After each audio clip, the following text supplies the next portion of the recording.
Lavna, have you got names of ICs from all the colleges?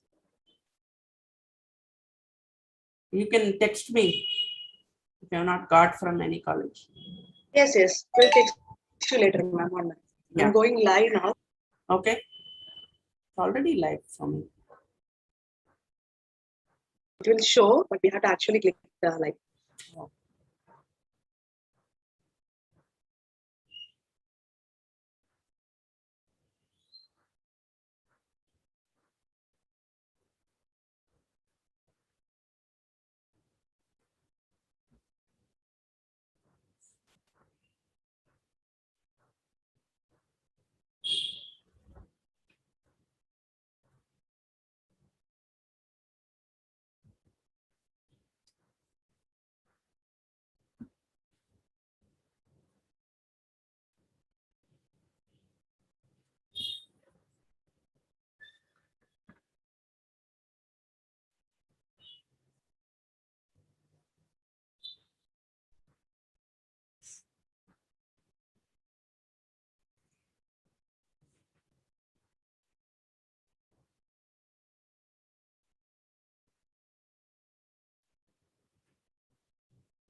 Bharani sir is yet to log.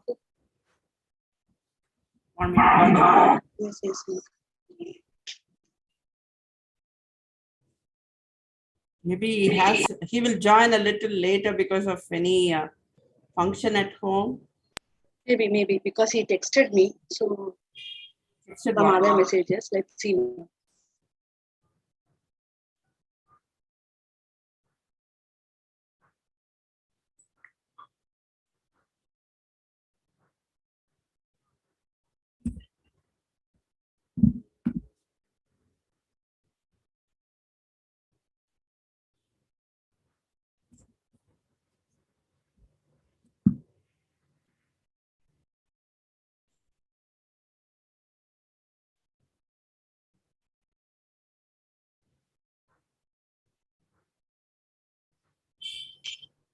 Bharani sir will join in a minute, ma'am.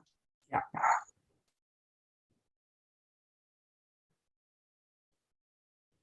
And ma'am, I will start by 9:58 something that time. No issues.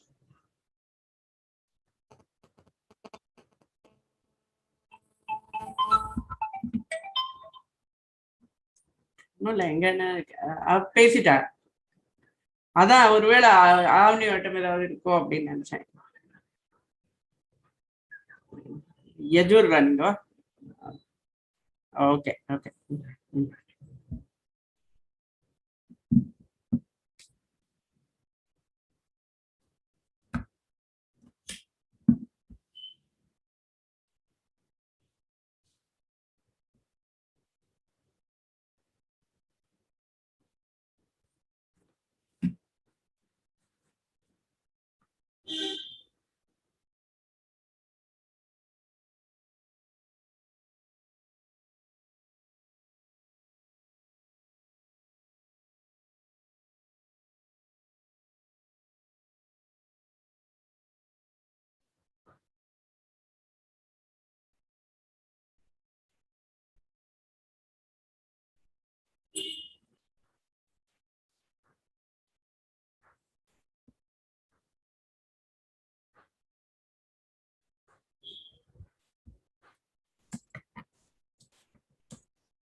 Hello, Sujata.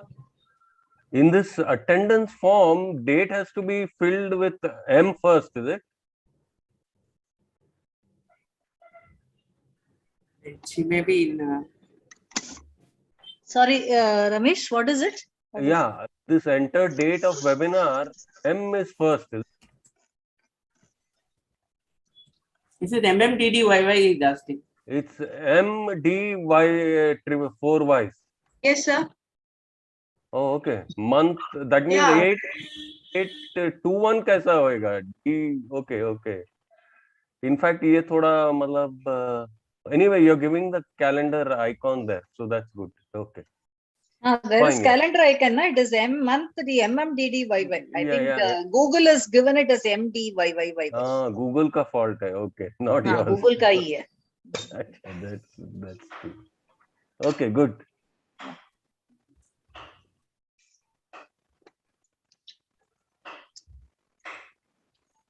Yeah.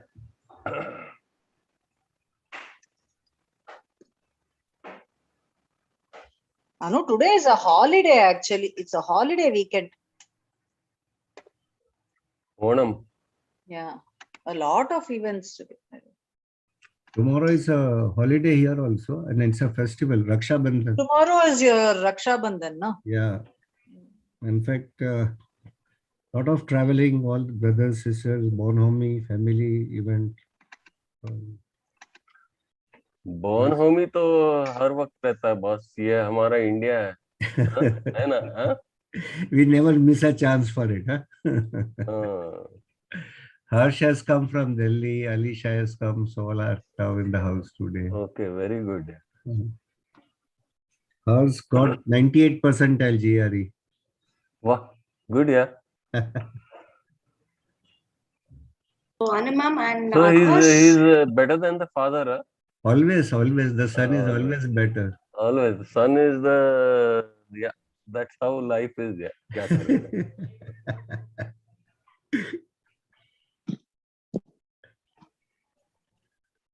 Anu ma'am, Arundeep sir, and for others' information, we are on live now and I'm started Okay. recording also for your information. Oh, Okay. okay. We'll start in 2 minutes. Okay.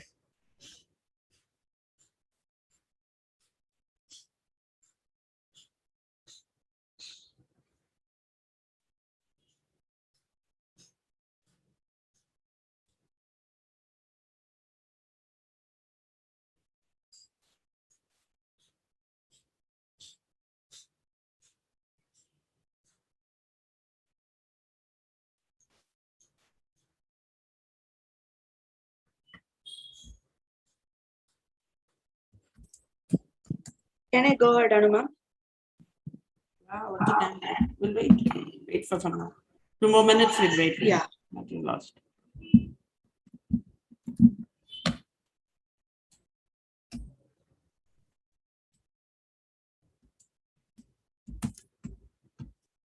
Are you looking at your chat,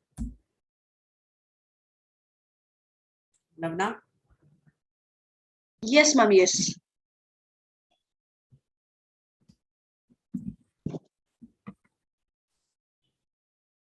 Good morning, Dr. Suresh from SRM Ramapuram. He's our IC. That could be Nanda, possibly, ma'am. Which one? Dr. Suresh is from No, SRM. that in that college. which Okay, one okay. is- That could be Nanda. Okay. Need to check it later. Yeah, I have one more name that I passed on to you.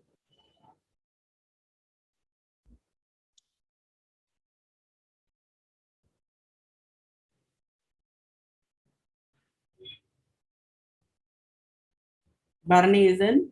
Can you make him co-host? Navna? Barney is Yes, in. I'm doing. Good morning, Barney sir. Morning.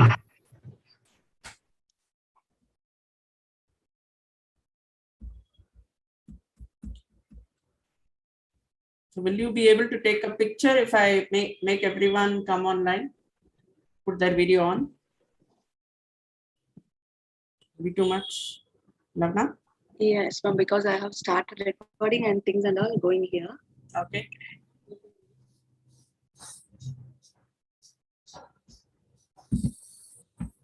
You can start. You can start. You can start. Yeah. There's a lot of echo. How is it? A warm welcome and good morning to one and all gathered here for the PALS Aware Webinar Session 2. This is Lavana from the PALS Program Management Office. First of all, I'm requesting all the participants to rename your Zoom display name with your college short name. That would be easy for us to identify you're from which college.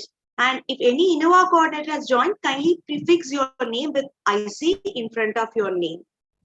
I would like to mention a basic code of conduct for the benefit of new joinees. All of you will be stay muted throughout the program. Marking attendance is one of the mandatory criteria for getting certificate.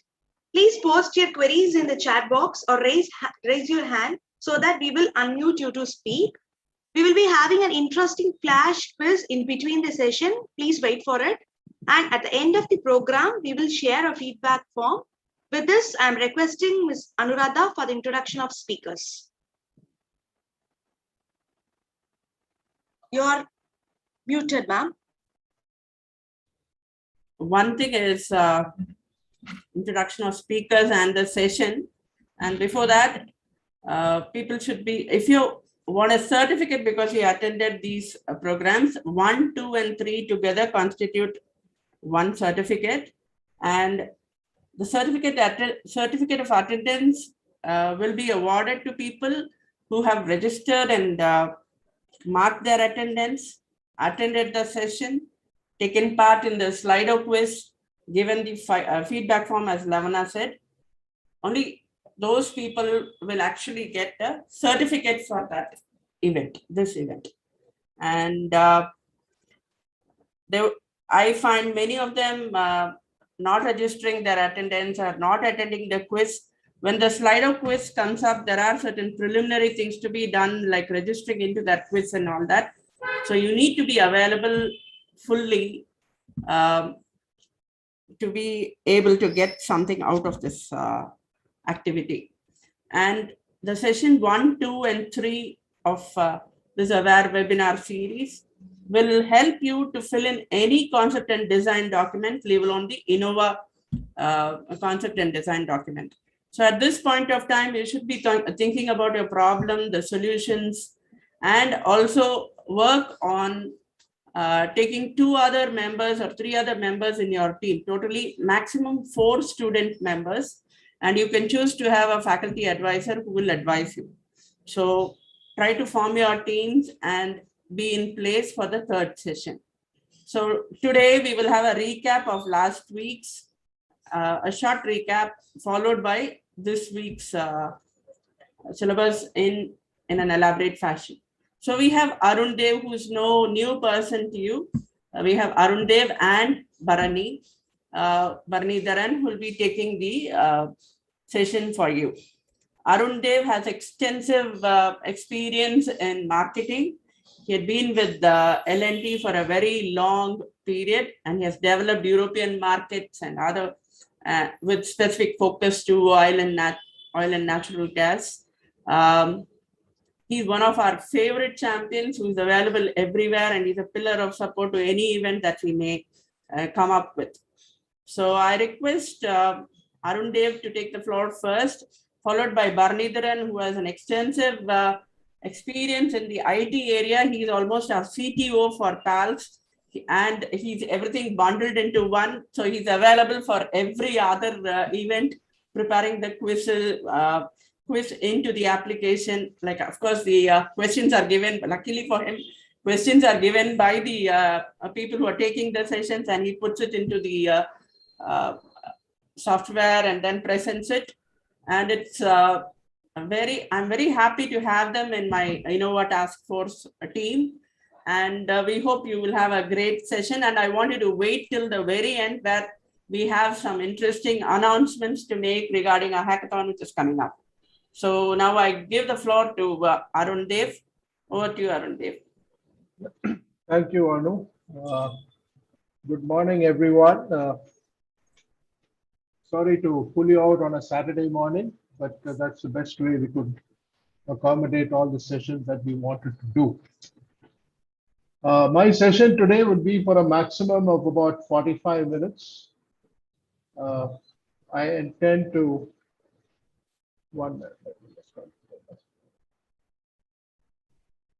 I intend to give a quick recap. Let me start sharing my screen and then.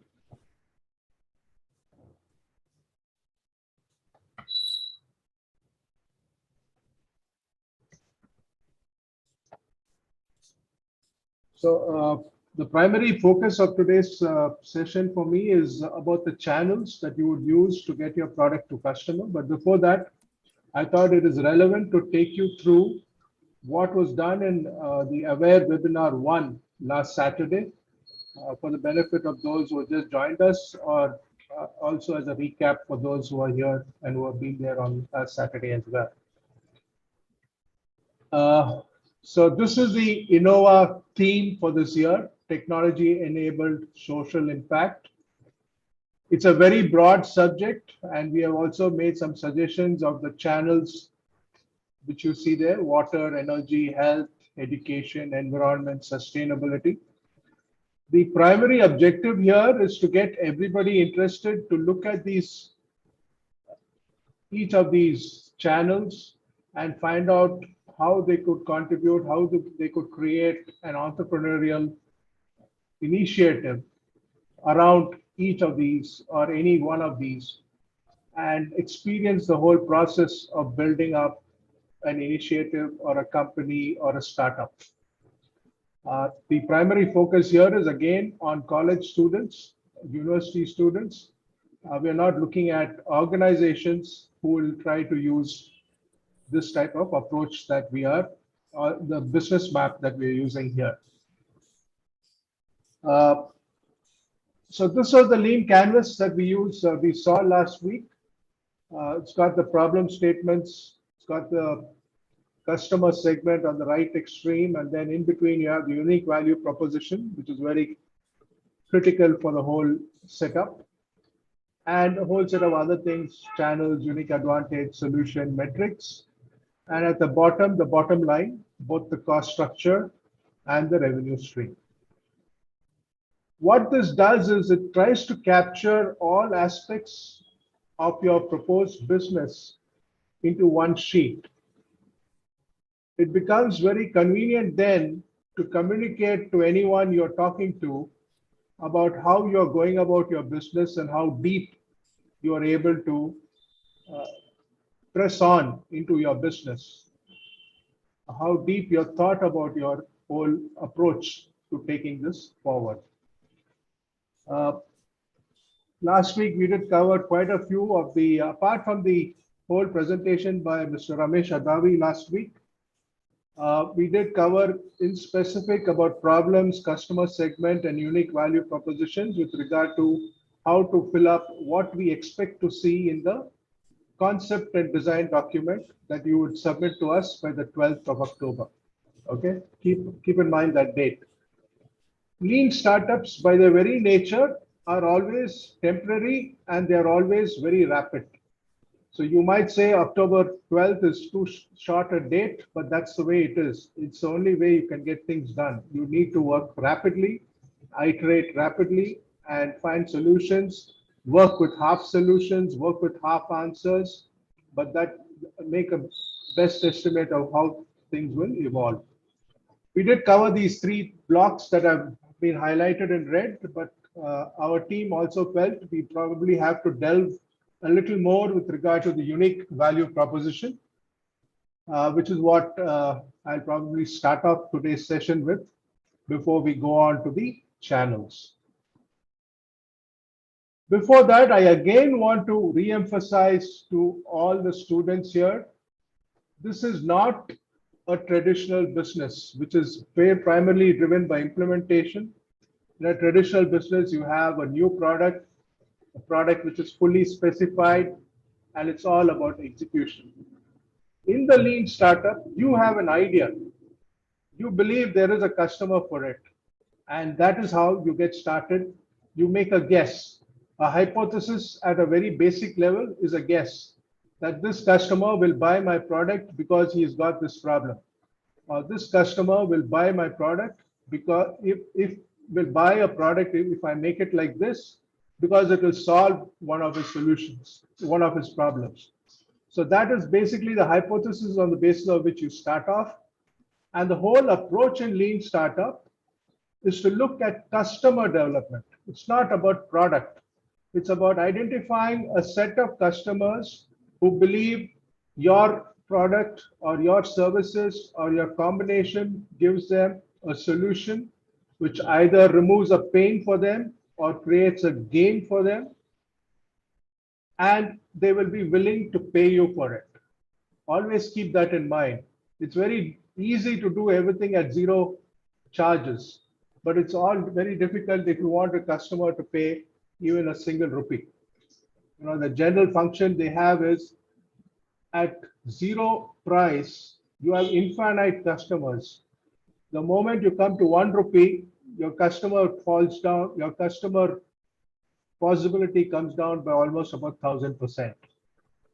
But the whole idea of a lean startup is a temporary organization that will create a business model which will earn revenue and have good growth prospects. So be aware of this. It's about customer development. It's about, again, agile development. You do not know your product. When you talk to your customers first, you're not saying, I have this product, it has got this feature, it will solve your feature there. You're asking the customer, what is the jobs that you do? In these jobs, what are the big pains for you? Why are these pains happening? What do you think will solve those pains? And then you go back to the drawing board in your garage and start figuring out how you could solve those problems and then create a minimum viable product.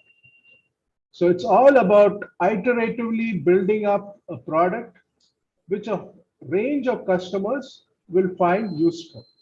It's very easy to find one customer who might think a lot about your product, but then the whole purpose of this exercise is to find a range of customers, a large significant mass of customers who will be prepared to take on your product and find satisfaction from using that.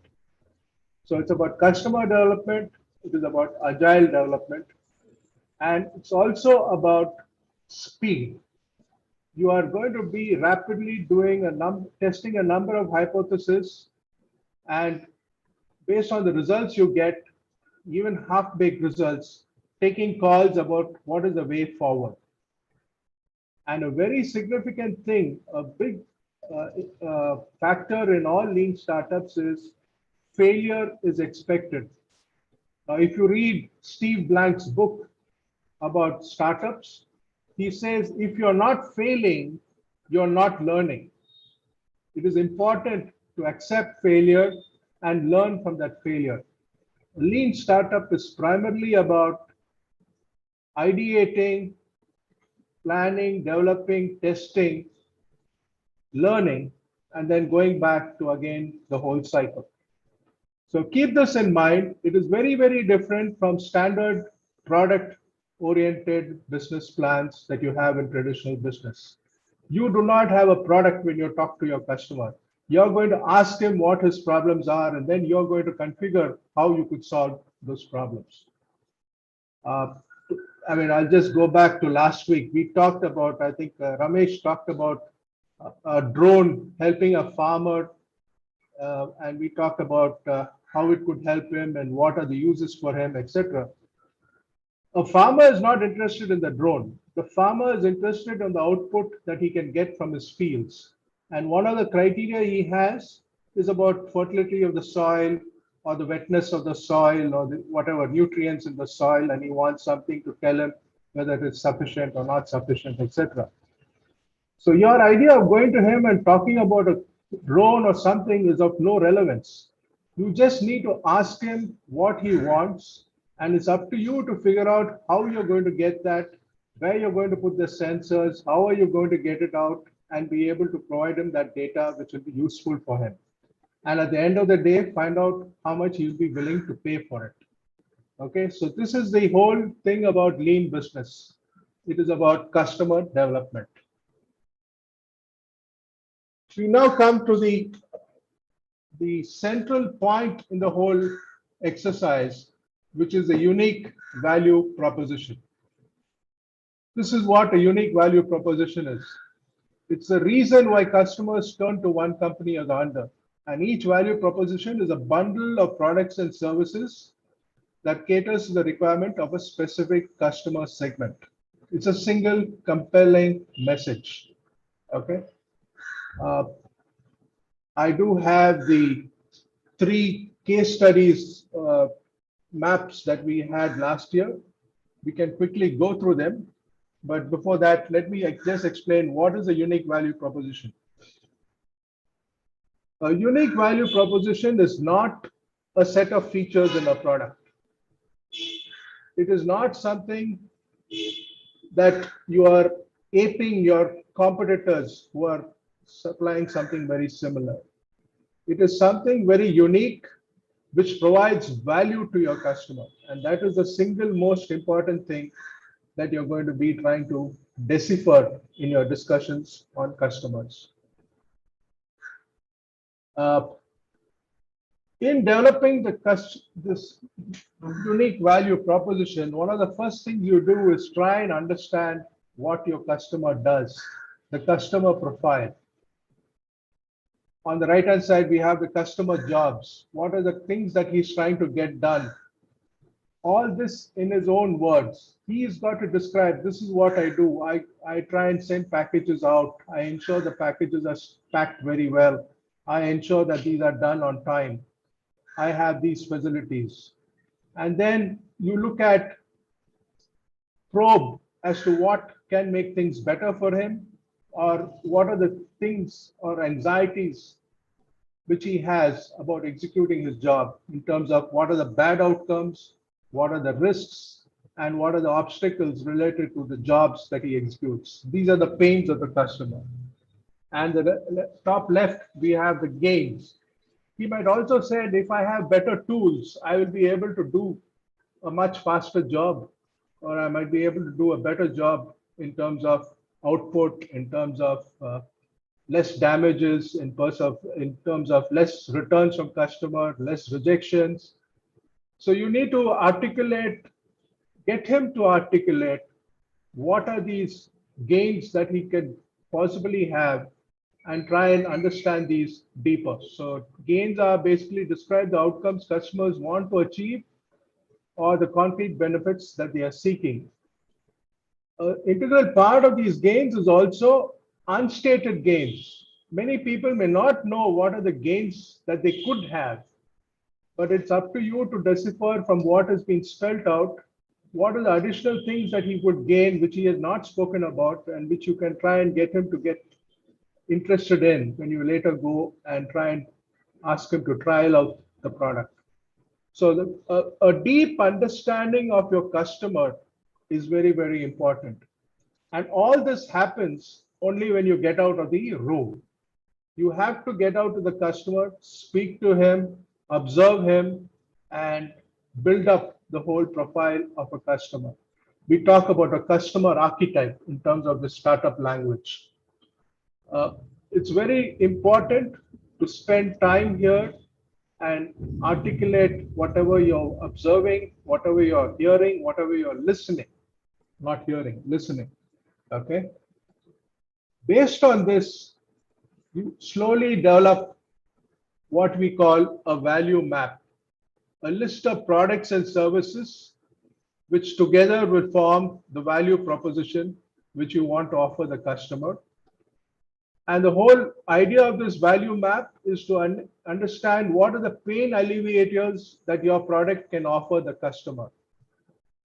You cannot solve all his pains. You can try and solve a few of his pains. You know, to try and, if you do in the bargain, try solve all his pains, it's very good. But very often that will be impossible because you will be sacrificing in terms of features in your product, or you'll be sacrificing in terms of cost effectiveness of your product. So always target pain alleviators, and in the same way, gain creators, how your product and services can create customer gains. Either the stated gains that the customer says he would like to have in terms of whatever he said about better performance or better productivity or whatever. There's also in all this customer profile, the social element of his business, which you, or the emotional levels of the business, which you also need to account for. If he's able to do something better, he gets better recognition in the company. Therefore, that helps him. That's a big gain for him. So you need to acknowledge all these inputs when you talk about a customer profile leading up to your value map. So there is a whole book on this, on value proposition design, which involves a whole set of creating hypothesis for each and every aspect that you want to test and build up a solid value map, which you can then project and develop the business about. But for the present, for the purpose of our Innova exercise, we would like you to focus on the main aspects that I've detailed out in the previous slide and this, the customer profile and the value map. This is something that we would like to see in the CND document because it lays out how you have identified the first crucial step in terms of bringing your idea to a product stage. Now we go on to the channels. What are channels? Here I'll take you through the three cases that we had last year. We had the last week, I'm sorry, the ride sharing business model. If you see here, you have channels described as mobile app, promo codes, and mailing. Okay. If you go on to the next one about Airbnb, it's about referrals. The channels is referrals, recommendations, advertising, both online and offline. And when you go to the child health records digital vault, you're looking at channels which could be health insurers, health expo, mom Facebook groups, television advertising, a whole set of things. So what are these? Basically, channels described how a value proposition is communicated and delivered to a customer segment through communication, distribution, and sales channels. If you see the last one, the digital vault, we talked about mom Facebooks, we talked about television advertising. So advertisement also come under this channel scope. It's about communicating your idea, communicating your value proposition, and therefore distribution and channels is not purely the sales channels as we conventionally think about, but it's a whole set of all three. Okay. Why are channels required in the first place? All sales in an organization, even on a person-to-person basis, is about trust. You know, you're not going to buy a product from somebody whom at first sight you don't think you're going to trust. So the whole process of developing customers who will start to use your product, who will be prepared to even take a trial of your product, you need to develop a certain trust with that customer. And if it is not possible to have an earlier relationship with him, then it is necessary that you have some channels who will provide you the contacts and create an awareness about your company with customers. So channels serve several functions, one of which is what I detailed about, creating an awareness, providing you very good contacts, because that customer trusts the channel because of what he has done in the past and how he has interacted with him in the past and the business relationship he has with him in the past. And he believes that when that channel partner brings in some new thing, it should also be good and it's something that he can trust. So that's very, very important why you need a channel. The second one is about having got the trust and having got a contact to talk to a customer. A customer is a very busy person. He's got to run his own business. He's got to generate profits. He's got to serve customers. He's got to tackle problems on the shop floor.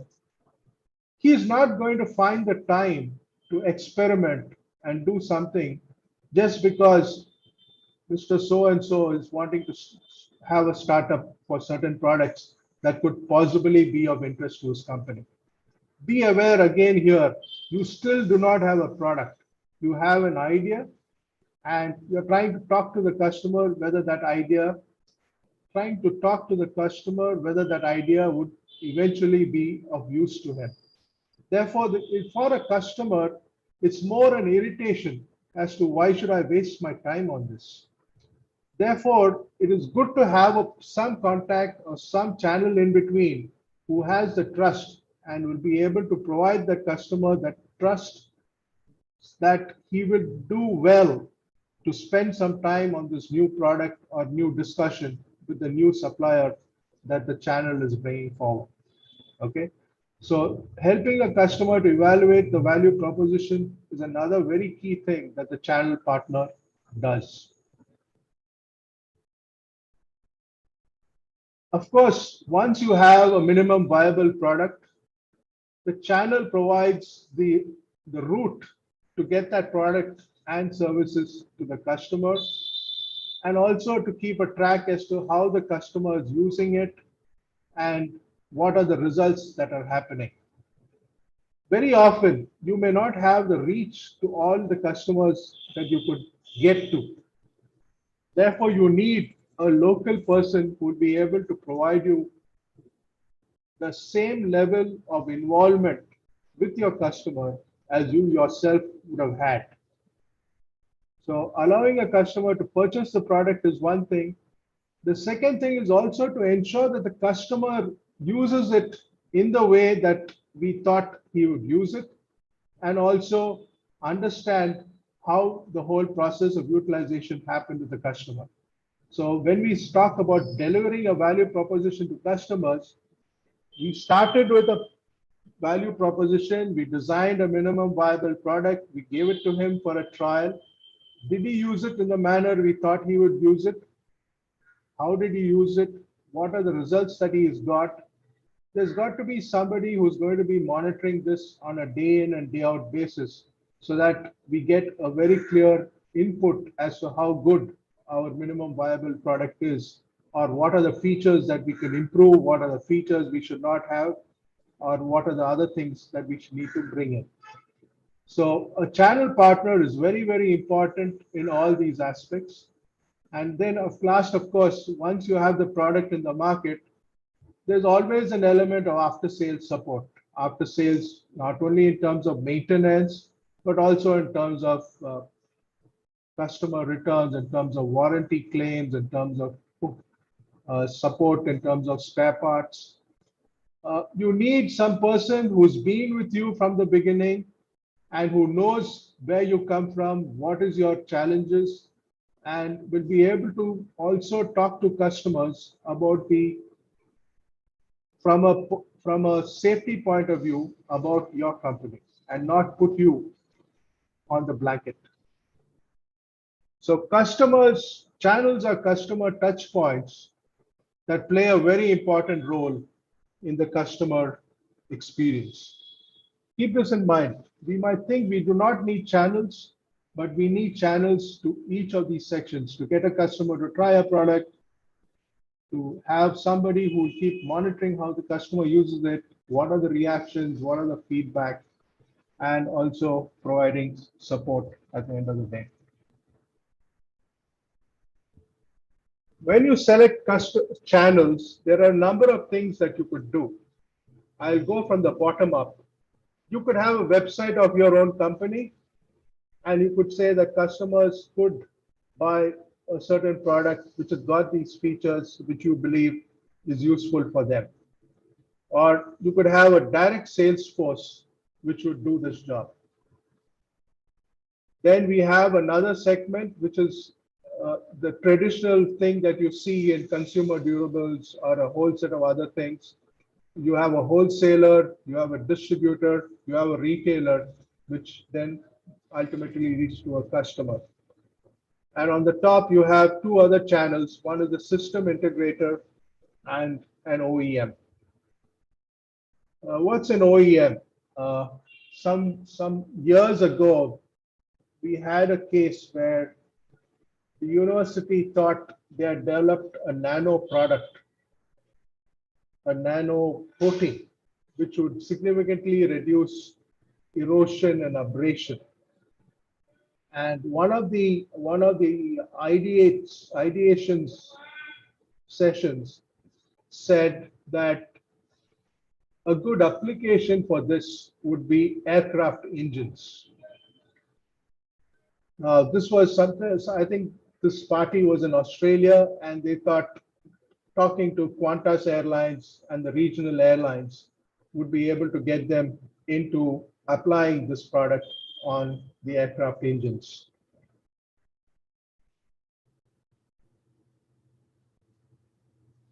One of the things that happened there was, you think you have a product, you think there is a customer nearby, they have a maintenance workshop, you could go over and do it. But there's a whole set of things that happens behind the scenes that you do not see. For one thing, as most of you will be aware, no longer is the aircraft engine owned by the airline that operates it. The airline pays the engine manufacturer, say Rolls-Royce or GE, based on per hour usage of that engine or per hour flight of that aircraft.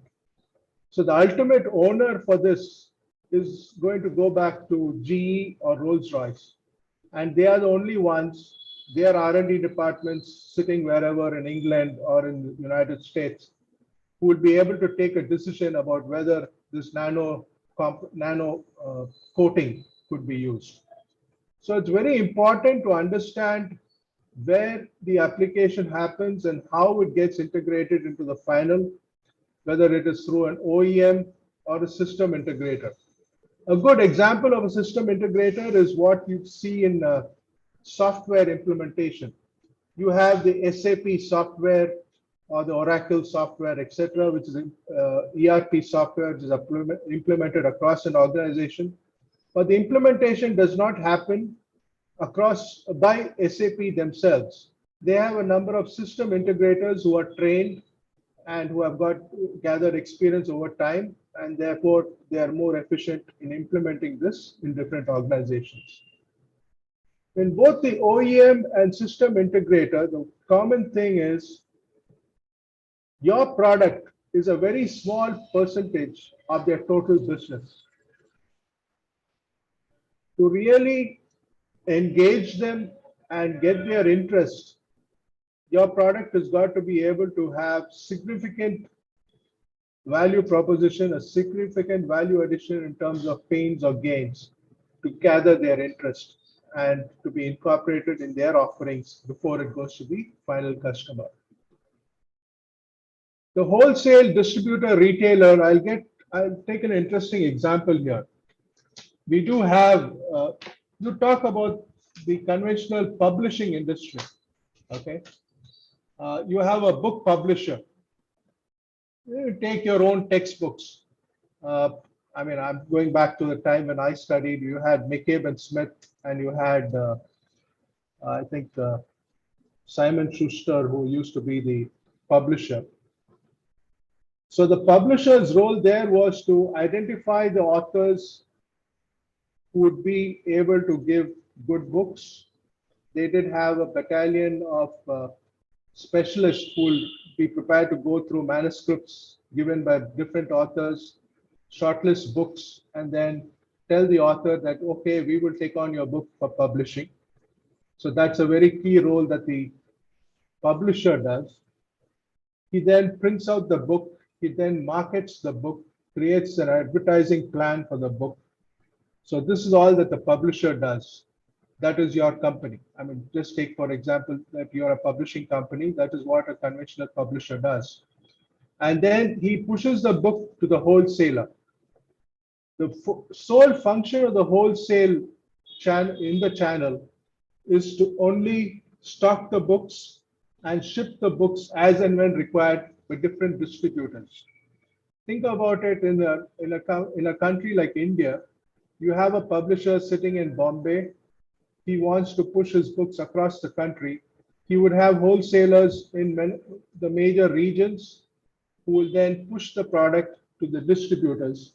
And the distributors are the ones who will go down to the retailers, create a demand or take down what are the requirements and get the books allocated to the different retailers. Ultimately, it's the retailer who creates the environment where the customer comes in, talks about browses through the books and creates a demand and creates a pull for that book. Now, this is a whole set of chain of responsibilities that goes from one partner to another. Inherent in this is there are costs involved when you go through this chain from a wholesaler through a distributor to retailer. And this is something you need to be aware of when you are developing your product, a minimum viable product, whether it will stand to be able to generate surplus after managing this wholesale distributor retailer channel that you have. Another thing to note when you have a channel distribution through this chain is you're further away from your customer. And the further away from your customer you are missing out on a whole set of inputs that your customers will provide you. So just be aware of that when you decide on this. But then there are very good reasons why you would choose a wholesaler, distributor, and retailer, because you just don't have the capability on your own to reach all of them. Okay. So far, I was describing to you about the publishing company, printing books, getting it out to wholesalers, through the distributors, to the retailers. But there are a whole set of people who do write novels, who do write articles, who do like a lot of good books, but those don't get published. Today, thanks to the internet, you do have companies that are able to provide you that alternative. One of the things that I recently came across is a company called lulu.com, Lulu.com. And their whole thing there in lulu.com is, I just noted down what they provide for. They provide a platform for you to publish, print, and prosper. This is what they say. Publish, print, and prosper. And they provide tools for authors, publishers too, to fulfill your book printing articles. And all these books in soft form are sold on the net. They also provide an opportunity or a platform there, where customers could browse through and pick on your product as well. So this is where publishing happens, but you don't have any wholesaler, you don't have distributor, and you don't have a retailer. You directly go to a customer. The customer comes directly, browses on that internet, on the site of lulu.com, finds a book of his interest, picks it up, pays for it, and goes on.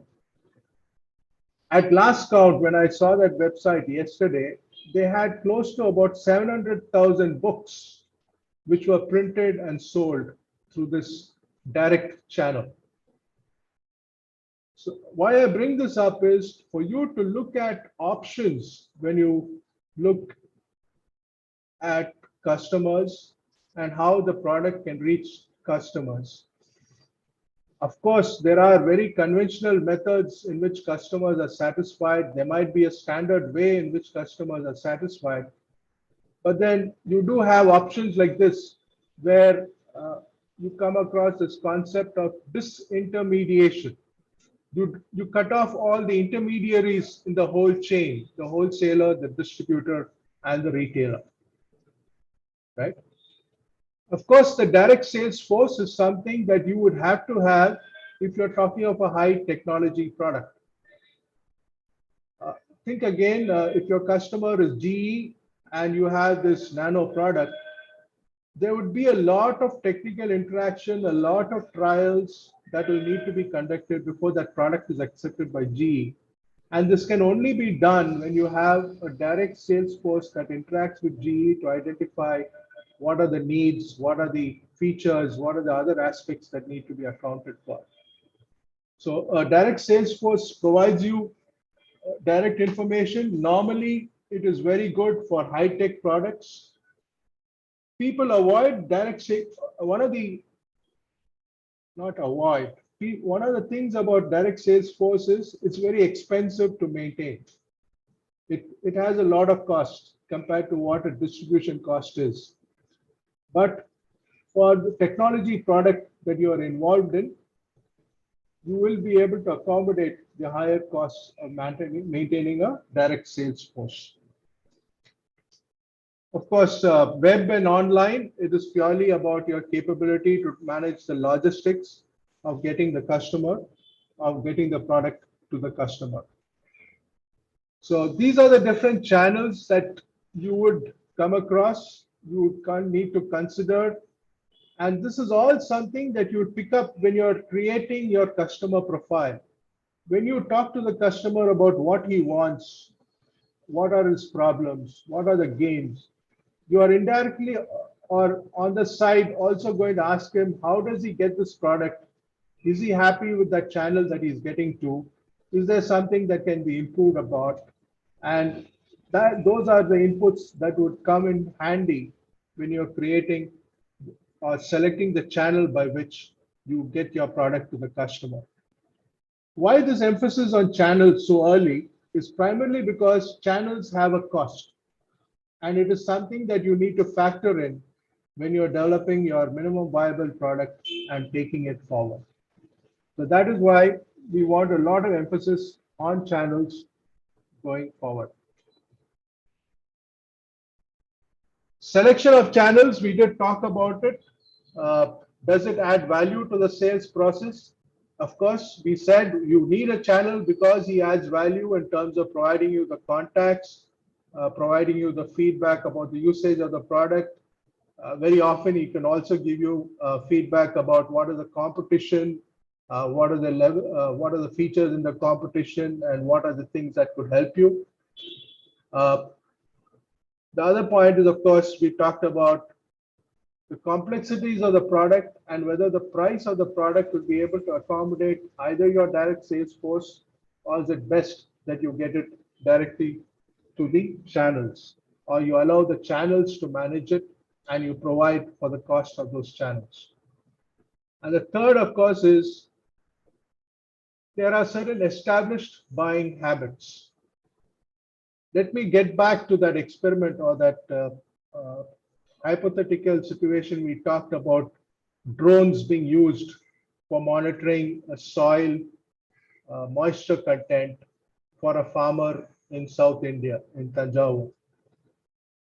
The customer there, the farmer there, is used to purchasing his fertilizer, his seeds, and other things through a channel, say a local office of the government or somebody else. He is not very conversant about dealing directly, definitely not on a high-tech product like buying a drone with all the software and other sensors and this and that. So you need to figure out what is the best way to get in and be able to get him to use this. Very often, in that particular case, what I've heard is the drone is only a means of getting that information. The information of use to the customer, which is the farmer, is about the soil moisture content. How you get it to him is your problem. So very often the drone is your ownership, and he's only providing you access over his fields to be able to survey it and get this done. So keep all this in mind when you're developing your product, when you're developing your solution, and when you're developing your unique value proposition. So this is in short what I had for you in terms of selection of channels and how to go about it, why is it important, and what are the different examples that we saw. Although it is not in the agenda, what I would like to do is give you some time to have some questions before Bharani comes in. I think, do we have the slide on now or later, Anu? After Bharani's session. Okay. Bharani, just give me 5 or 10 minutes. If we could have any questions about these channels from the participants. Yeah, absolutely. Sir, you have received one question. Yeah. Could I read it for you, sir? Selecting as a wholesaler or retail manufacturer should maintain a good relationship with them. Is it necessary, manufacturers should maintain a good relationship with them. It depends on what you decide to do going forward. Having a good relationship is always good. It creates less problems. One of the things you should be aware of in a lean startup is it's a temporary organization where you as an entrepreneur is coming in, creating a business model that can be replicated and taken forward. And what happens is very soon you get the interest of a lot of people who want to put funds in you to scale up your business, to get it across the country, take it across the globe. Very often when that happens, your earlier agreements with the channel partners will come into question, whether that is the best method going forward when you want to expand globally, when you want to expand across the country, etc. Always have a good relationship. As I said earlier, it's a people to person thing. People to people decide sales, people to people decide trust, and a whole set of things. So it is important to keep them in good humor and to have them in good relationship. Because at some point, as the organization grows, you might need to revisit whether you need that channel partner in that locality. Because you might have a more aggressive partner now who's been able to do wonders, and you might want to tie up with him. So it is always not good to have bad blood, have good relationships, so that you can have an open channel with him as the business expands at a later date. So always keep this in mind. Yours is a temporary organization. You are doing to create a minimum viable product that can create positive surpluses as you go forward. But at some point, when you want to scale up the business, a lot of these initial things would need to be questioned again, except of course, the minimum viable product and some features that you might add on it, or the unique value proposition that you are offering.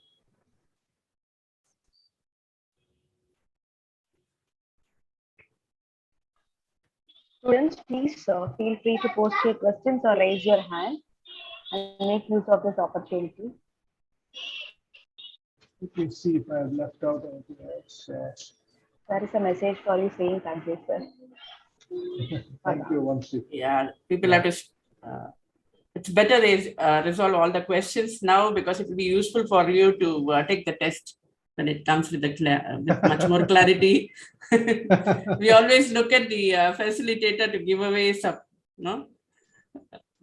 some guesses on the questions that may come in. I had written down another example that I went through recently. Let me also talk about that. Laundry service. I don't know, village laundry service, VLS, was a very active thing in India some time ago, about 10 years ago. It was actually started by a person who came back from, I think, Procter and Gamble in Singapore. He just felt there's a huge opportunity in India and started this laundry service.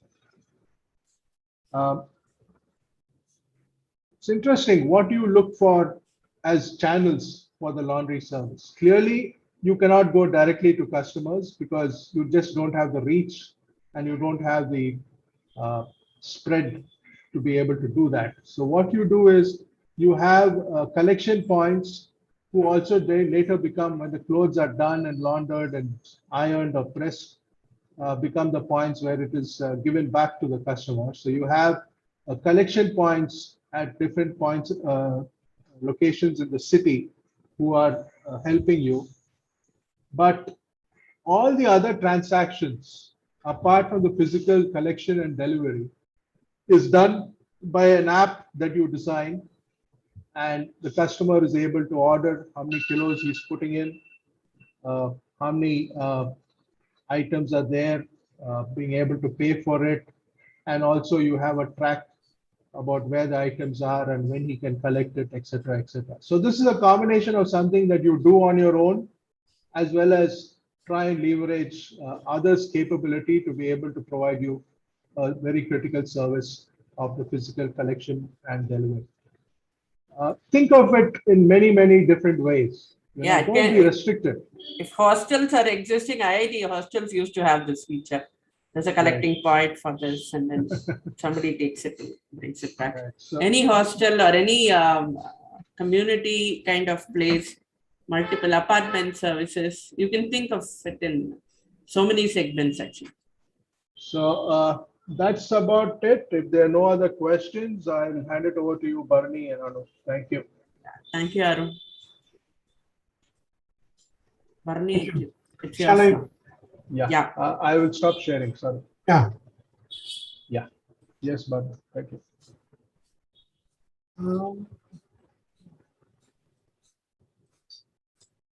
Okay, hope you are all able to see my screen. I'm going to have a very short presentation. Just want to emphasize on why do we need metrics and what are the basic metrics that you all should be looking at. See, this time we are focused on more than the product, more than the technology part of it. We are trying to develop all of you into an entrepreneur who is trying to run this business. So one of the major factor to be a successful entrepreneur is how do you measure your success? So that's why we say we want to introduce this part, metrics. Why do we need metrics? Okay, there's a very famous saying. You must have seen it somewhere. Only what gets measured gets managed. It's a very famous saying which I'm sure you all will come across. Okay, it applies everywhere. I mean, yeah, there is a very famous. So this is not something new. We all know this in a different context. I'm sure you are aware of the proverb in Tamil, which says "Aathula potala alandu podu," which means even if you dump something in the river, please measure that before you dump it in the river. So measuring things are extremely important. That's what we are trying to emphasize in this session. There are several types of measures in the business. Okay, yeah, I listed a few of them. I mean, I'm sure there are many. There are sales metrics, finance metrics, operation metrics, quality metrics, customer acquisition metrics, customer retention metrics. There are many more. Our focus is primarily going to be the customer. We are going to measure how do we measure the experience of the prospect or customer, and how does it impact your business?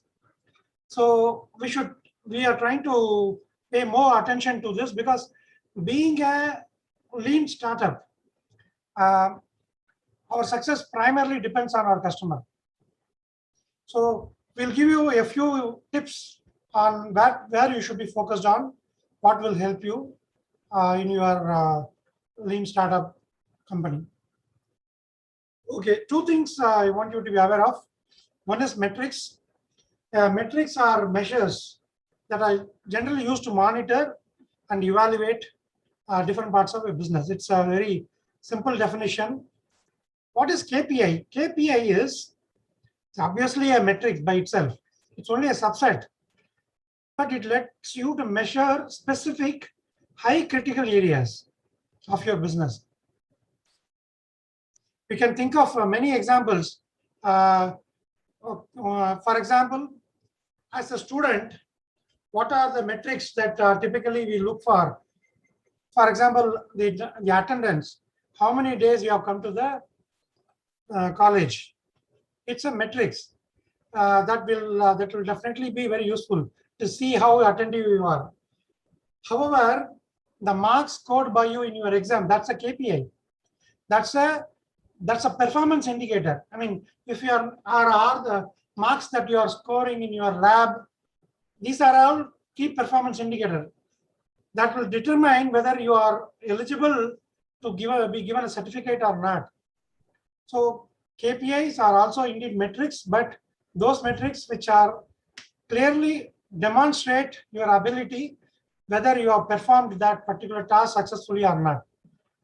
Okay, that's how the KPIs are arrived at. KPIs are customized for each scenario. Each business will have different KPIs depending on the nature of the business and the needs of the business. Okay, I'll move on to the next slide. Okay, some of the, see, we are talking about mostly on the digital business. So I want to introduce some of the key metrics which you should be aware of. Obviously, every digital business talks about unique visitors. So what is a visitor? See, in the retail market, the traditional retail shop, we talk about footfall. That is how many customers actually come to your shop. That's what is counted as a footfall. It is the equivalent of that. How many people are visiting your site? They are the visitors. So it's again, there are parallels to a traditional business. Okay, month-on-month growth in the registration. So how are you able to reach to more people? And organic customer acquisition. So how are you able to acquire more customers? The feedback of the customer and the net promoter score. See, net promoter score basically tells that whether they indeed like your business, whether they will encourage their friends and family to also become your customer. These are all some of the very important metrics which plays a big role in the digital business. I will take questions in the end, whatever you have.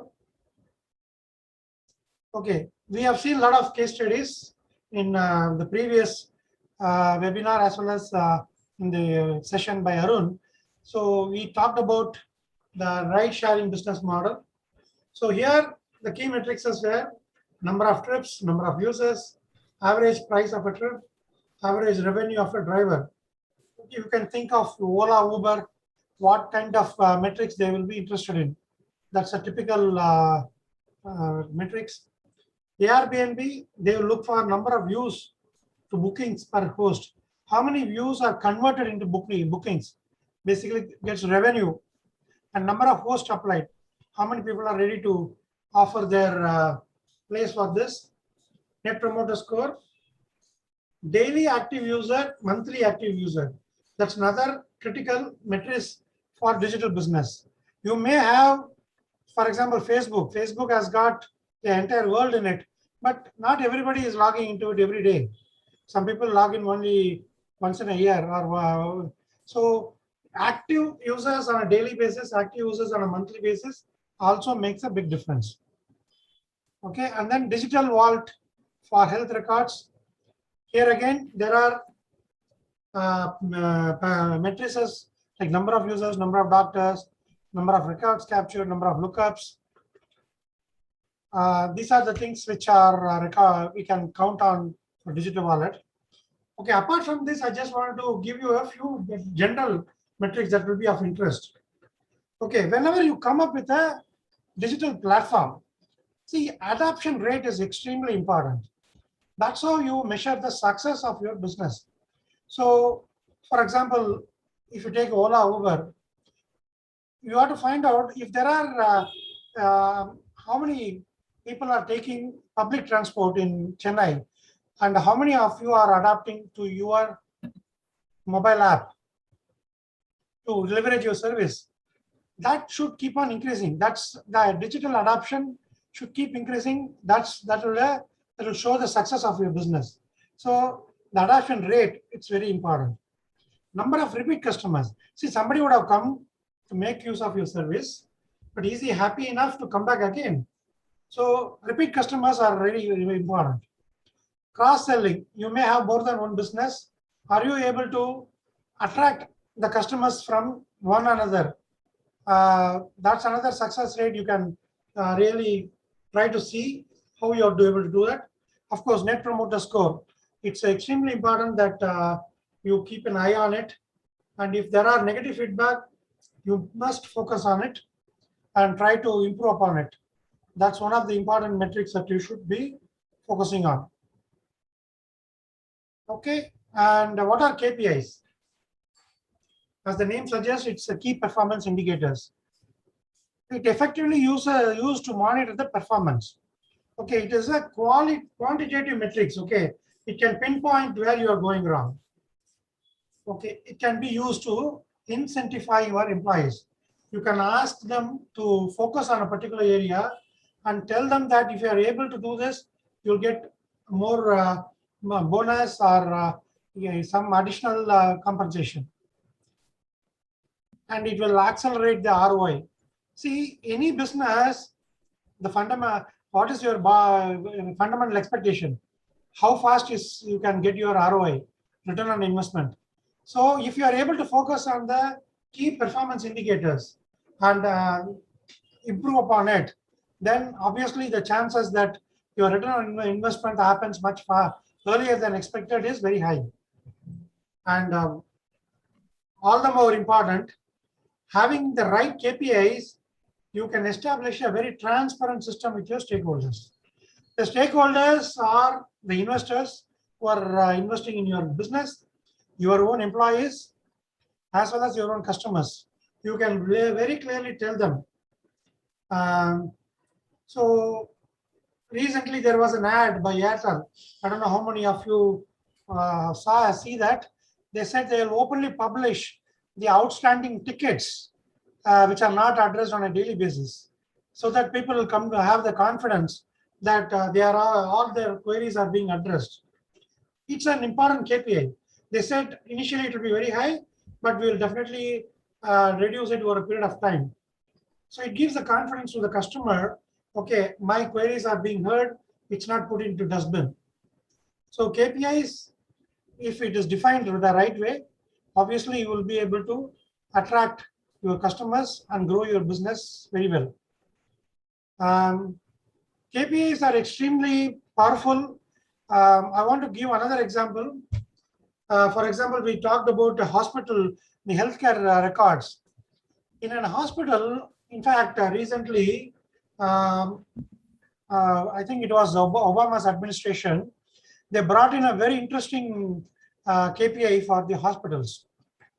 What they said is, if a patient had to be readmitted in the hospital for the same reason, then the entire expense should be borne by the hospital. It will not be borne by the insurer or by the individual. That was a new, I would call it as a penalty or a change in the way healthcare system works in the US. He put the onus on the hospitals, saying that you admit a patient, you make sure that you are discharging him only after he gets completely cured.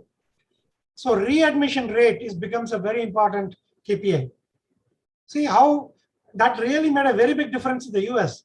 So the hospital started investing on money to make sure the patients are not getting readmitted because the penalty was very high. For example, once a patient is discharged, the hospitals will hire certain healthcare professionals who will call the patients on a regular basis and talk to them and counsel them. They'll ask them, have you taken the medicines? Are you doing your regular exercise? Are you doing your visiting the doctors for your regular checkups? Did you have a follow-up? To make sure that they don't get into the same thing again and get readmitted. So that made a big difference, and it helped both the patients as well as the hospitals. So KPI, if you are able to define the KPIs in the right way, then I think you have a very high chance of success in your business. I'm sure there are many such matrices which we can discuss. I have taken the key important things. I will stop here. I'm ready to take any questions and try to answer as much I can. Yeah, questions?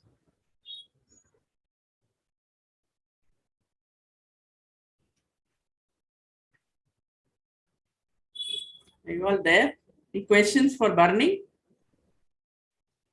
Yeah, we all understood.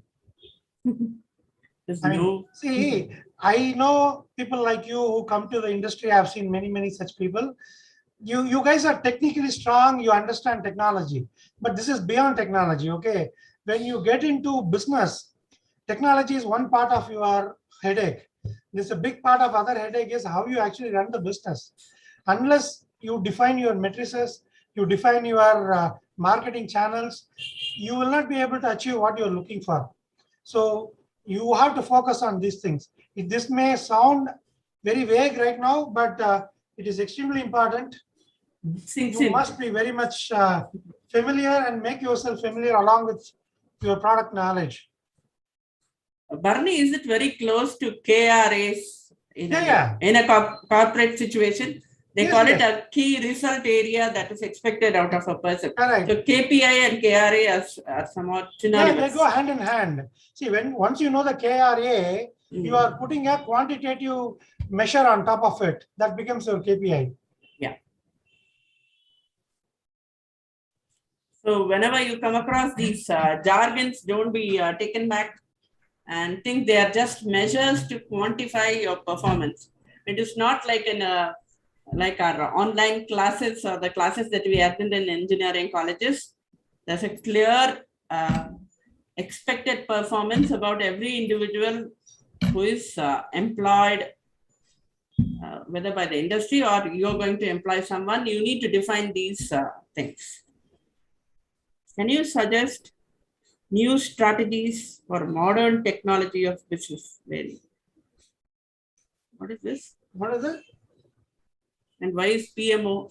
How to keep customers in our hands? These are the questions we received. Okay, from the YouTube. Yeah. Is there any psychology or just tactics behind it?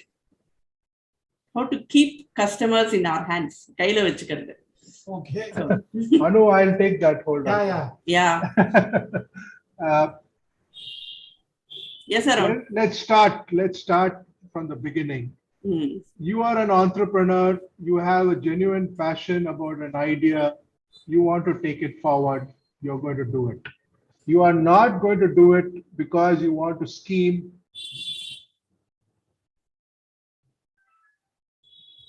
Hey, you got muted. Unmute yourself. Arun. No, Arun, you're not heard. Oh, sorry.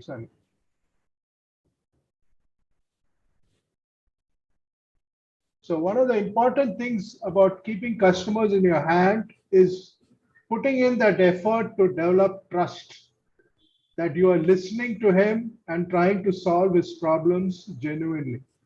Okay. It is not about psychology. It is not about tactics. It is about genuineness. If it is not genuine and the customer doesn't perceive you to be there when he's in a problem area, it is very important. It's very difficult for you to continue with that customer. I mean, personally, in my 25 years of service, the biggest customer relationships I have built is when I've gone with customer complaints. Customers have complained that the plant had to be shut down because of a failure of a certain item. We used to be there within 24 hours, sitting with them, trying to troubleshoot what happened and how it could not happen again. And let me tell you, those customers have never left us. It is only when you build up that trust that you have. It has got to be genuine. So I'll keep it like that. Yeah. It is nothing to do about psychology or tactics. Or a super technology. It's only lack of trust. I would like to add one word to that. If at all you want to attach anything to psychology, it's the empathy. If you are able to demonstrate empathy towards your customer, obviously he's going to trust you. Okay, I can give you an example. See, one of my customer was asking me, so I'm not a salesperson. Unlike Arun, I was always on the delivery side. So my salesperson has spoken to my customer and obviously has given a lot of gyans and has overcommitted himself. So the customer came back to India to visit us and they asked me similar questions. There I gave a totally different answer. I was not saying yes to all of his requests. I was denying most of them. So the customer openly told me, if I asked this question to a salesperson in the US, he would have told me yes to all of them. It is like this. Can you jump out of this floor? He will say, do you want me to jump alone or take 2 or 3 people along with me? That's how the salesperson speaks to me. But you told me the right answers. I like that. So never tell lies to your customer. That is not going to sustain in the long run. So be genuine with your customer. Understand his problem. You also tell your constraints. You can work to an extent. Not you don't try to please him by giving all the nice things and then fail at the end. That does not going to help you. Thank you. And somebody is raising their hands. Yeah. Yeah, can I add to what Bernie and Arun has said? Yes, Vipin. Yeah, see, unlike Bernie and Arun, I was on the receiving side. So, like, I used to order capital goods from manufacturer, and I would choose that capital good manufacturer who would ensure that my machines are always running. So even if there is a 1 day shutdown on the machine, that is to cost me. My production would go down. So by any future dealings, I would only go to that manufacturer who would ensure that all my machines are running all the time, 24/7. And even if there's something goes wrong, it repair it minimum number of hours. So the shutdown is if any Minimized. manufacturer would give me that value, I would first give selection to that. So it's about how much value you are bringing to your customer. Then only the customer is you are retaining Happy the with you. customer. Yeah, happy with Yeah. your services. Thank you. And you should know how you are contributing to his business. Like you have to understand his business in such a way that it will hurt you as much as it will hurt that customer.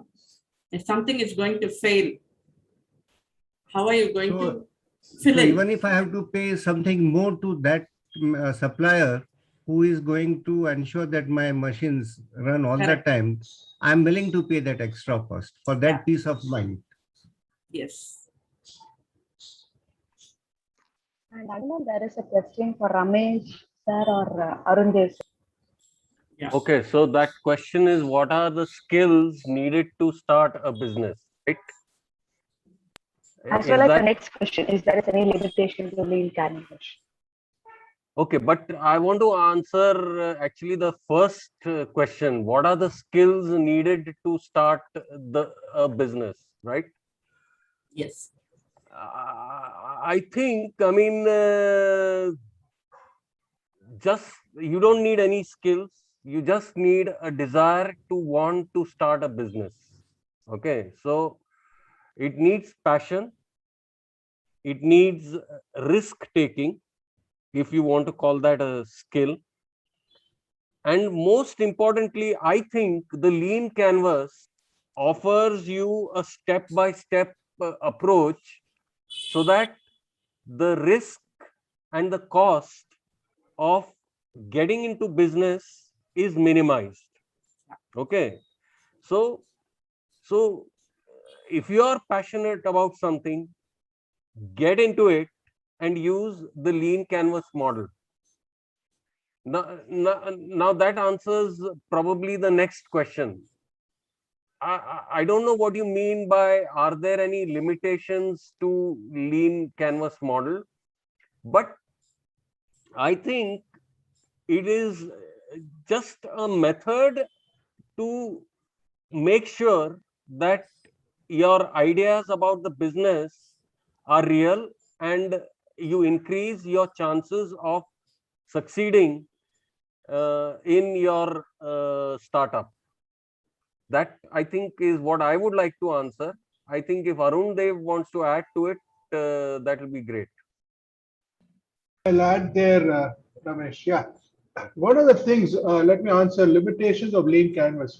Like I said earlier, and I've been reading quite a bit, and also, I mean, to all of you on this webinar today, there are a number of YouTube videos by Steve Blank. Please go through them.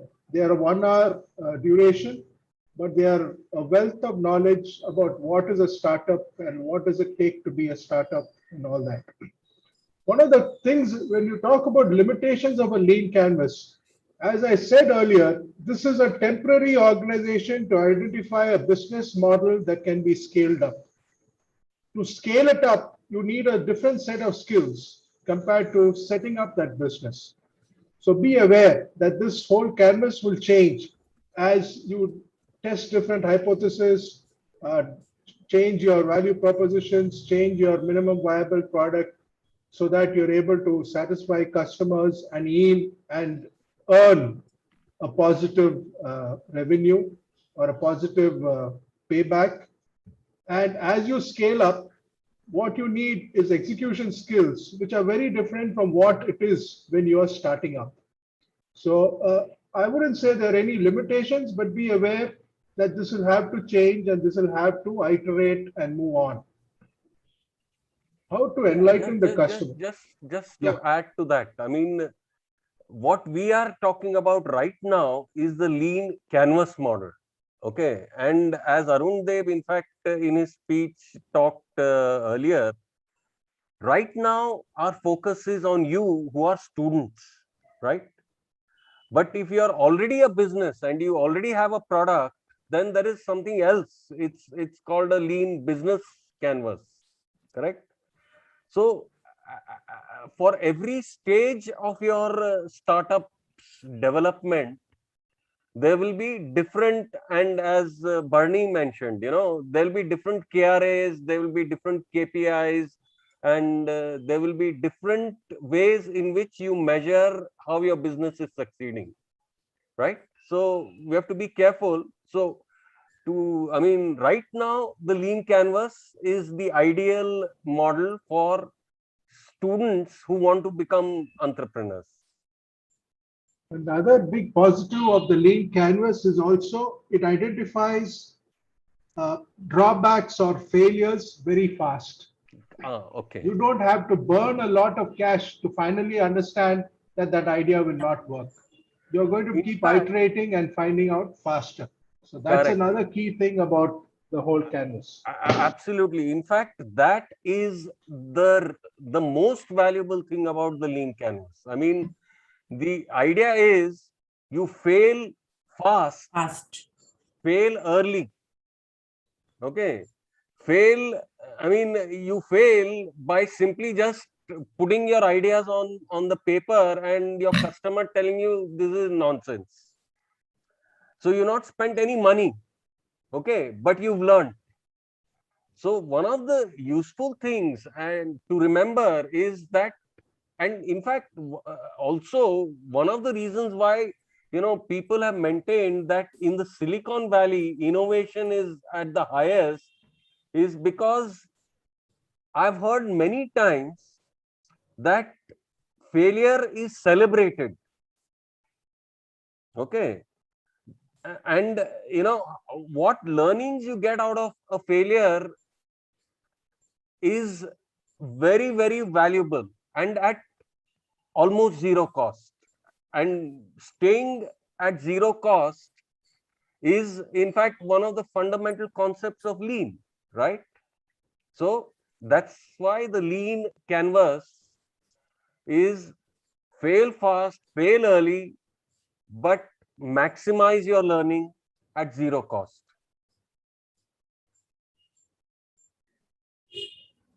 Yeah. Any other questions?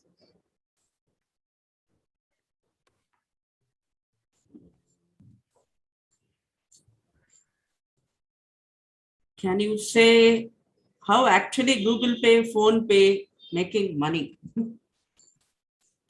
Out of syllabus?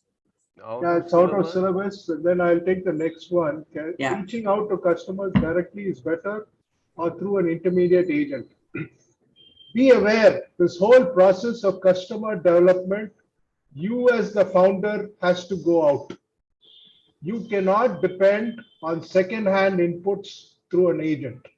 Along the way, you will find out who are better people to give you those contacts, but ultimately you have to listen from the customer's mouth. That is the direct input on which you will work on developing your value proposition and your minimum viable product. You are not going to subcontract this to somebody else to give you that feedback. It will be all wrong. You will miss out a whole set of things. And when you meet customers, especially the non-verbal language inputs are much more than what is verbally addressed. So those are things that you will have to do. When you're doing a startup, the founder's business is to go out and meet customers. Okay? Never subcontract that job. Absolutely. The CEO has to get out of the building. Check it out in the Steve Blank lectures.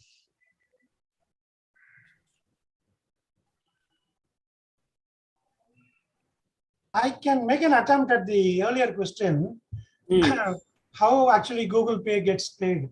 Okay, I mean, I will give a partial answer. I don't know the full answer, obviously.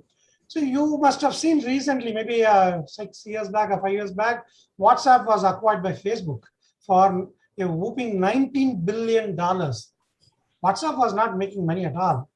Why did Facebook pay so much for that? Only for the customer base. They had a humongous customer base with them for which Facebook was willing to pay that money. Obviously, the same reason applies for Google Pay, Phone Pay, everybody. The customer base is definitely adding value to the business. That's definitely one of the primary factor how a business is being valued. Can you give some ideas about the business during COVID and the factors affecting it? I think they should give a thought to it and see how digital as they're passing all their questions to us. So that see, we are asking you to ask your doubts, but you are asking other answers. That's true. So COVID has made us come virtual and then reach out to you in some form or the other. So there are places where virtual will help, and there are areas where virtual is not the answer. It may be an answer in a movie, probably how to deliver a child by getting instructions on a computer. That could be a movie and it may be a fantasy. But then in reality, there are some businesses which need to be in person, and there are others which can be done partially through online. So people have adopted online activities quickly because of the COVID, because they want to survive as well. For instance, the virtual labs that we promoted was there in existence 10 years, since 10 years. But then only after COVID came in, people thought of how will students attend labs virtually. So, and it had a great impetus and a lot of eyeballs and users for the V labs promoted by the MHRD. So it is all a necessity which creates customers as well, and the context as well. So and because of COVID, as we talked in our lectures, the digital solutions is becoming more and more an opportunity, actually. Yeah. Right? So there are many opportunities. Just look around now. I mean, work from home, there'll be something, telemedicine, there'll be opportunities. Online examination conduction is a challenge. There are so many. In fact, this is a great time for you guys to think about how COVID has given you opportunities. And look at yourself. I mean, you are facing some kind of problems, right? In maybe your teaching learning process or whatever.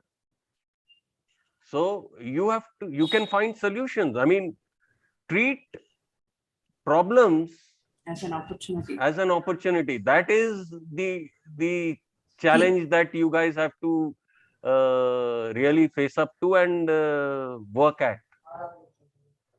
Yeah, right. Very well said, Ramesh. Barney, shall we go on to our quiz? Right. Okay. Yeah. So we have a quiz. So I'm going to paste a link now in the chat. Lavana, can you put it in the YouTube also? Sure. Yeah, please click this link. It will take you to your browser. Please enter your name and the email ID. Use the name and email ID that you used for registering for this event. We'll give you a few minutes for you to register, and then we'll launch a quiz. There will be 10 questions. Each question will be given 20 to 30 seconds for you to answer. So I will start the quiz in a minute once you all register for it. Mister, have you posted the link? Yeah. I'll share my screen so that you can all. Link is not posted, boss. Link is not posted. Oh, sorry. Yes, Barney said, that's what I said. Okay, I have posted to an individual. Okay, sorry about it. Yeah. Fine, now fine. I won't register today's problem. Yeah. Save the thing. Save it for somebody. Yeah. First prize for somebody else. Yeah.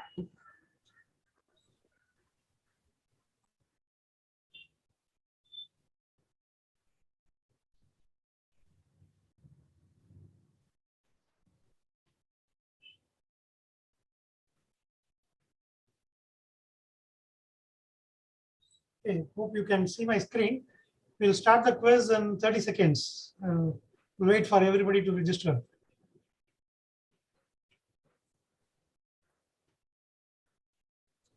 Somebody can indicate in the YouTube that they have registered, at least a couple of them, so that we will know everybody's. Yeah, we wish all of you attend the quiz. Posted the messages in the YouTube also, ma'am. Okay. Requested them to take.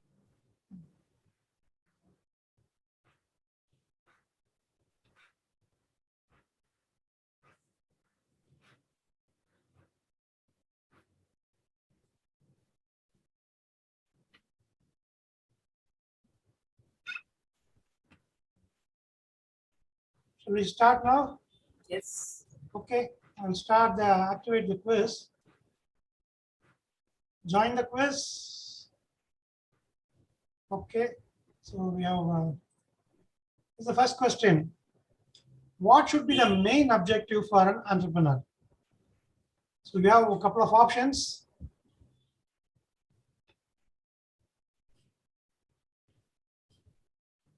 So the main objective is the key factor. Okay, all of them may be an objective. Hey, you're not solving the question, Barney.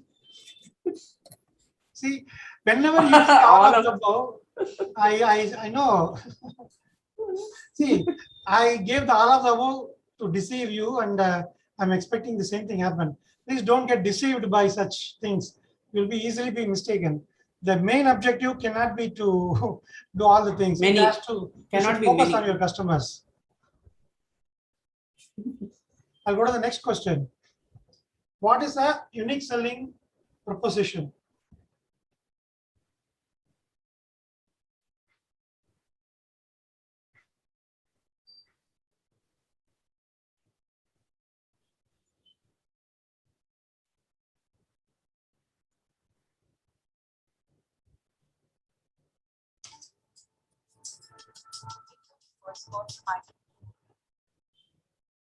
Okay, we got the answers. Let's see which one is right. Option C is the right answer. So go to the next one. So identify what should be the USP of your offering. It's necessary to create a customer profile. For this, which one is enough? Is it enough if you look at the following?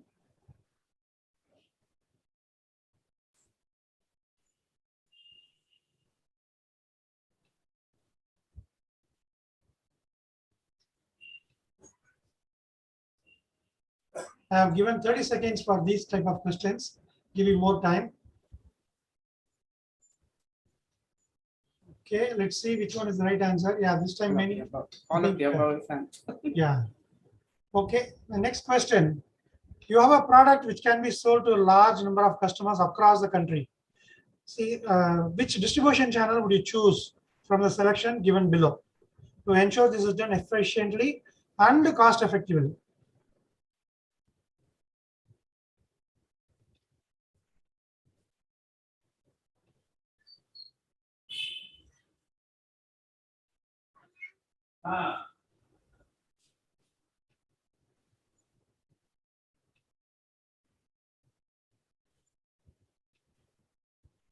Okay.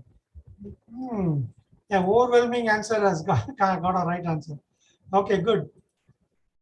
Your product is a consumer durable with annual maintenance for some spares. Which combination of distribution channel will you use from the choices below for a cost-effective solution?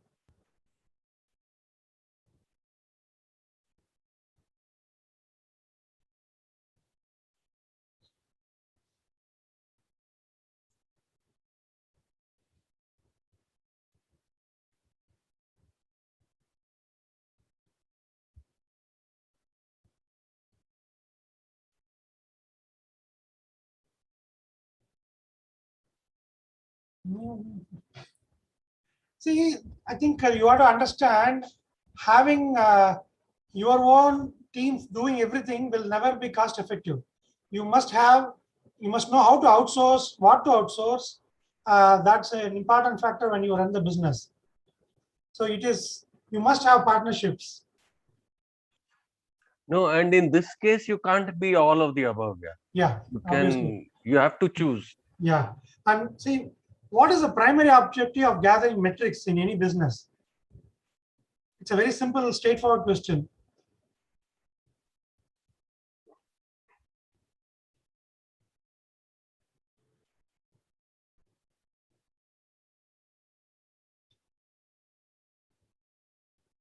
No.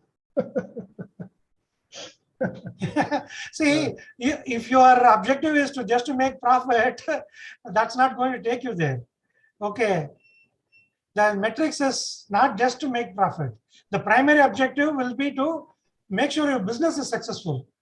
I mean, it can be it will give an overall perspective, but primarily it is to check whether you are going in the right direction. Okay. The number of visitors for the website is a good measure for, sorry, for the revenue growth, basically. It's a mistake there. It's a revenue growth of the business.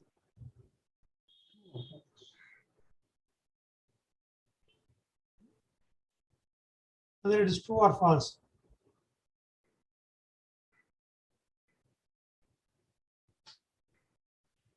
See, a visitor does not guarantee revenue. Okay, remember, a visitor is somebody is knocking at your door. Whether it concludes into a sale, that's a totally different thing. How far you are able to convince him and convince him.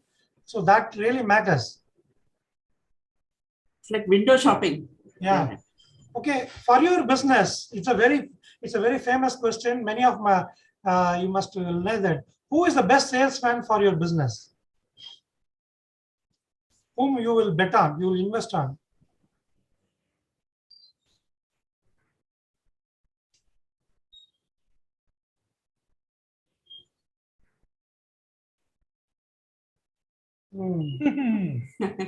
See, this is an interview questions asked for any salesperson by the top CEOs. You must know the best person who can sell your product is the most satisfied customer. If you have a satisfied customer, he himself will sell you your product for more number of customers than you can think of. So be aware of that. So keep your customers happy. Okay. How do you understand the difference between sales and customer acquisition?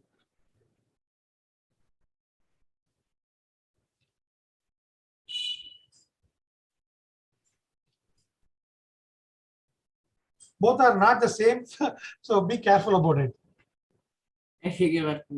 Answer out pandreenga.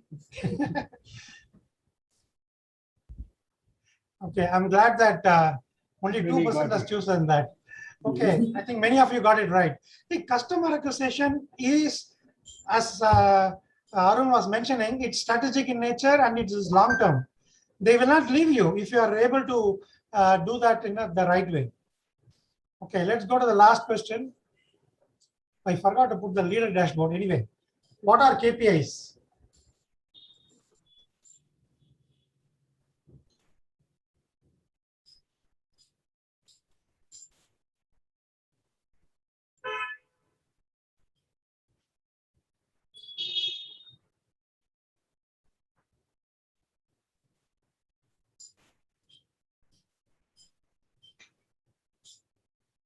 Okay, obviously it is the metrics that helps for the strategic growth. Let's see who has got the, okay, 9 out of 10. Rohita, Emmanuel, Deepa Darshini, Vaidegi. So many people have got 9 out of 10. Excellent, congratulations. Rogita is from Sri Vishnu Education Institute of Women. See, the fastest finger gets the ranking goes by the fastest finger. So she was Emmanuel from REC, Radhalakshmi. Deepa, Darshini. But, I will find out at that. KIT, Deepa Darshini from KIT. KIT, okay. Okay. Thank you. I will complete the quiz with this. Thank you very much. Thank you so much, Varmi sir. Yeah. That brings us to the last part where Lavna will put the feedback form onto the chat box. and I go on with my announcements. No, before that, I just want to drive home one point. Hmm. You know, seeing your responses on the question and answer or the Slido quiz, a startup is a serious application of mind. So don't think of it as trying to talk smart, trying to be a little smarter than the customer and that type of thing. This is a serious initiative that you're looking. When we look at the CND document and what's filled in there, we like to see some serious application of thought on all these aspects that we covered so far, which is what are the problem statement, what is the customer segment, what is the USP, what are the channels, how did you select the channels, what are the arguments you have for selecting the channels that you used, and what are your learnings from the different channels that we use and why did you select them? And then what are the good measures of KPIs that you think would be able to give you a good indication as whether you're going forward, whether you're learning. I mean, going forward here is basically about learning. All the KPIs in a lean canvas are focused on learning and trying to iterate your business model to become successful. If you fail fast. But if you iterate and try to take it forward and become positive, that is something. So these are the types of information that we are looking for in that canvas, in that CND document. And these are things that I would encourage you to keep these notes with you, because when we have that pitch your plan later in October, we would like you, or we would question you on a different aspects. And I'm sure a lot of this information would be useful for you to substantiate what you're doing. So keep all this information in available at hand's reach so that you're able to access this and be able to respond and keep adequate notes. Why we want a team again is basically because it's very difficult for one person to do it. You need a team. It is always good to have a team which is in tune with what is the overall objective and what you're going about. Two heads are better than one, definitely. And therefore, we are insisting on a team. The team should be able to talk about every aspect of this business canvas in the pitch your plan. So when you're working as a team, please be aware of this and start going about it. And as I mentioned earlier, there are a lot of videos on the YouTube giving you more on this subject.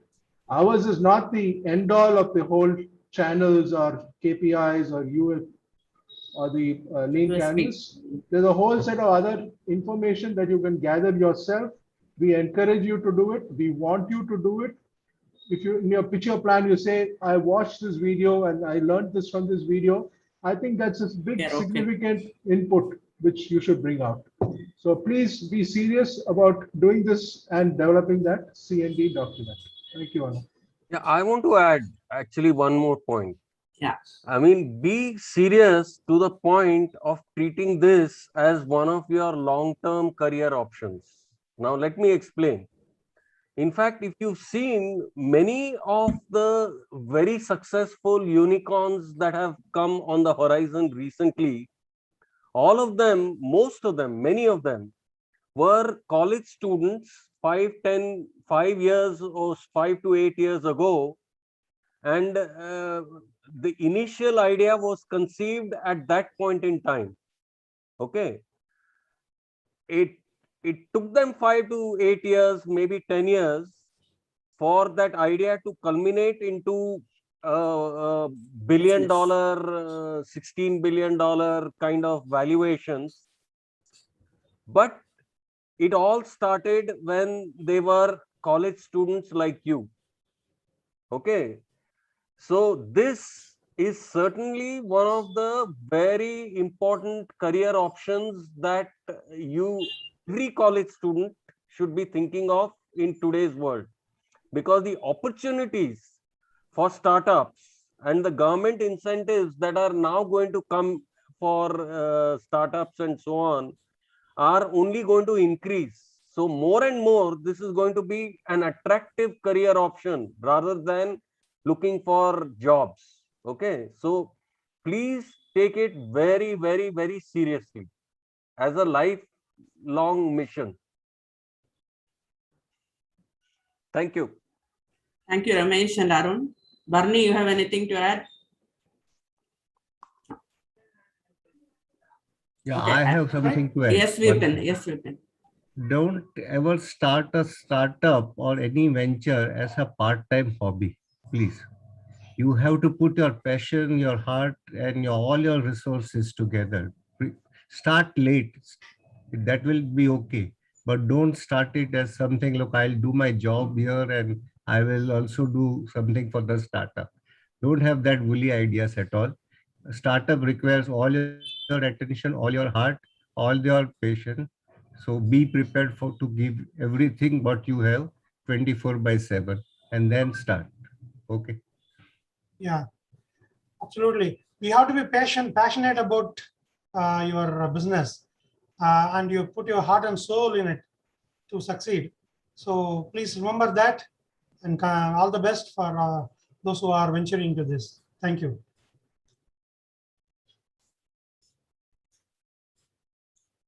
It's cyber security. What is this? There's a question in the chat box. Cyber security help in IoT. I think the question is not very clear. Of course. I mean, Yeah, if Akash you want, you IoT can raise your hand and unmute and speak up. Yeah, certainly. Cyber security and IoT. I mean, all of us are sure that IoT is got a great future, and the more digital everything becomes, cyber security is going to be important. So it's an opportunity. I mean, he's asking whether both are related. See, everything, any technology can be related to each other. We can make use of IoTs to improve upon the cyber security. That can be done. But IoT is a totally different line of thought process. Cyber security is totally different line of thought process.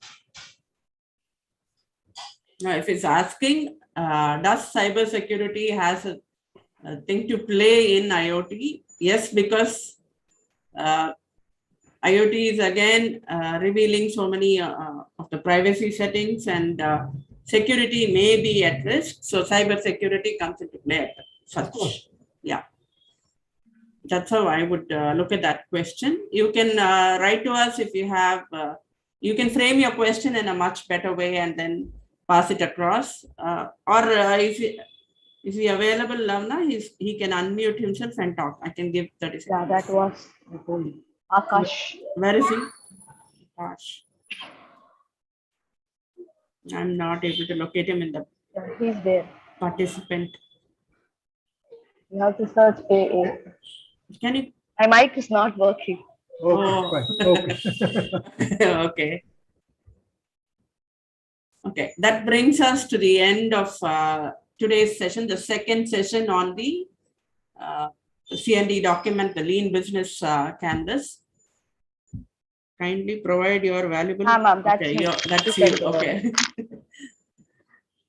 So what we have next is you need to be forming your teams at this point of time, thinking of ideas, problems, solutions, USPs, channels, and key matrices, working on it already.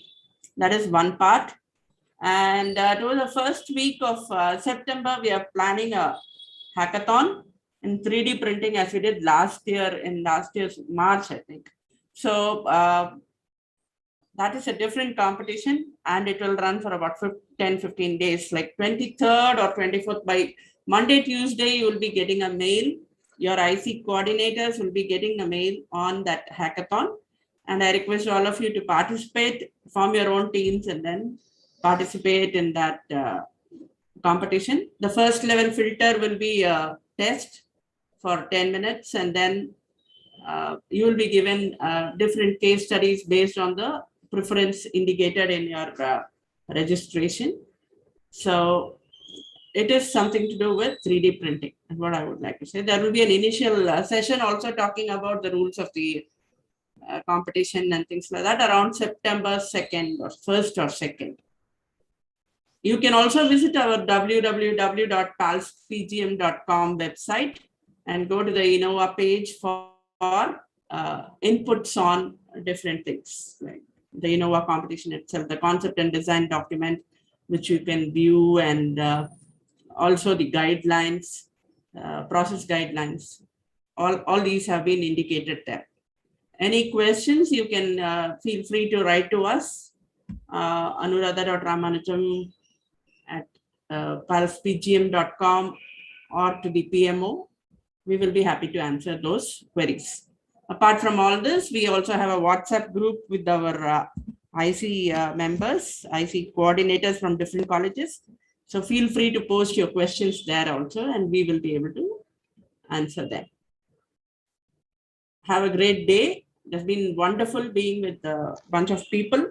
It's now become 329, plus how many ever on the YouTube. And please fill in your feedback. It's important to us. And we'll see you next week.